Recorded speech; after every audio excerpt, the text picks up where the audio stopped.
అందరికీ నమస్కారం. అందరికీ భగవద్గీత. మనం 12వ అధ్యాయం నేర్చుకుంటున్నాము. అధ్యాయం పేరు భక్తి యోగము. మనం ఈరోజు 17, 18 శ్లోకాలు నేర్చుకుందాం. ముందుగా ప్రార్థన. వసుదేవసుతం దేవం కంసచానూరమర్దనం దేవకీ పరమానందం కృష్ణం వందే జగద్గురుం. శ్రీకృష్ణం వందే జగద్గురుం. 17వ శ్లోకం. యో న హృష్యతి న ద్వేష్టి న శోచతి న కాంక్షతి శుభాశుభ పరిత్యాగి భక్తిమాన్యః స మే ప్రియః. యో న హృష్యతి న ద్వేష్టి. యో న హృకి పైన ఆఘాతం ఉంది కాబట్టి షాని సగం తీసుకోవాలి. హృష్యతి హృష్యతి షాకి యావత్తుంది కాబట్టి షా హృష్ అని తీసుకొని యతి హృష్యతి. నద్వేష్టి నద్వేష్టి నాకి పైన ఆఘాతం ఉంది కాబట్టి దాన్ని సగం తీసుకోవాలి. నద్వేష్టి.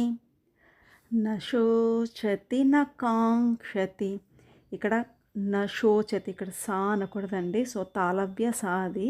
సో ఇక్కడ షో అని ప్రొనౌన్స్ చేయాలి. నశోచతి న కాంగ్ ఇది అంగ్ కాబట్టి కాంగతి. నశోచతి న కాంగతి కాంగతి అంగని స్పష్టంగా అర్థం అవ్వాలండి.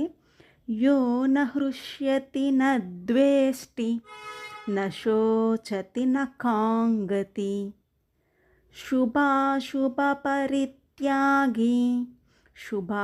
బా ఇక్కడ మహాప్రాణాక్షరం అండి కాబట్టి శుభ ఇక్కడ బా కూడా మళ్ళీ మహాప్రాణాక్షరం. శుభాశుభ పరిత్యాగి రాకి పైన ఆఘాతం ఉంది కాబట్టి తాని సగం తీసుకోవాలి. సగం అక్షరం.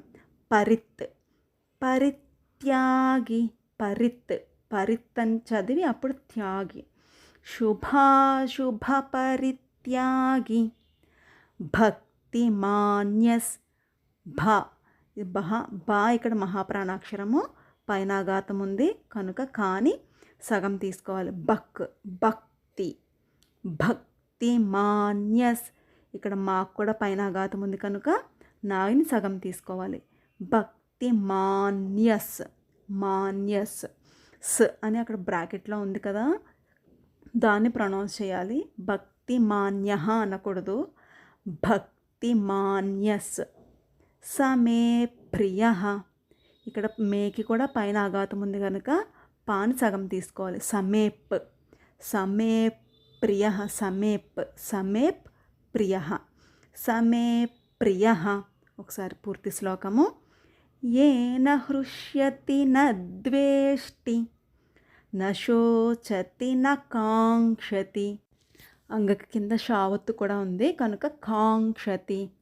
యో న హృష్యతి న ద్వేష్టి న శోచతి న కాంక్షతి శుభాశుభ పరిత్యాగి భక్తిమాన్యః స మే ప్రియః. ఇప్పుడు నేను చెప్తాను, నా వెనకాలే మీరు చెప్పండి. యో న హృష్యతి న ద్వేష్టి యో న హృష్యతి న ద్వేష్టి న శోచతి న కాంక్షతి న శోచతి న కాంక్షతి శుభాశుభ పరిత్యాగి శుభాశుభ పరిత్యాగి భక్తిమాన్యః స మే ప్రియః. భక్తిమాన్యః స మే ప్రియః. ఇప్పుడు పూర్తి శ్లోకము. యో న హృష్యతి న ద్వేష్టి న శోచతి న కాంక్షతి శుభాశుభ పరిత్యాగి భక్తిమాన్యః స మే ప్రియః. ఇప్పుడు 18వ శ్లోకం నేర్చుకుందాము. సమశత్రౌ చ మిత్రే చ తథా మానాపమానయోః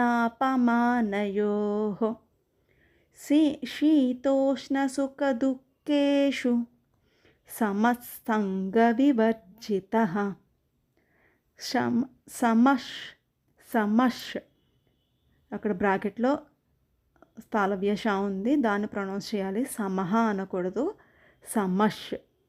శత్రౌచ షాకి పైన అఘాతం ఉంది కనుక తాని సగం అక్షరం తీసుకోవాలి. సత్రౌచ సత్రౌచ మిత్రేచ మాకి పైన అఘాతం ఉంది కనుక తాని సగం అక్షరం తీసుకోవాలి.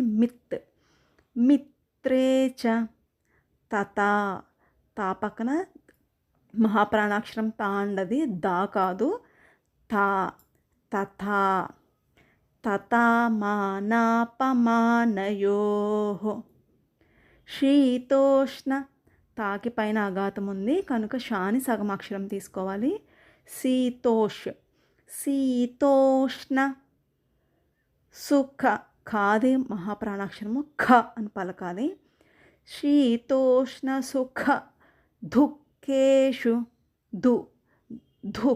దుఃఖేషు సమస్ బ్రాకెట్లో సా ఉంది కనుక సమహ అనకూడదు, సమస్ సంగ వివర్జితః సాకి పైన అఘాతం ఉంది కనుక అది అంగ్ కనుక దాన్ని సంగ్ అని ప్రొనౌన్స్ చేసి సంగ కింద గావత్తుంది కాబట్టి గాని స్పష్టంగా పలకాలి.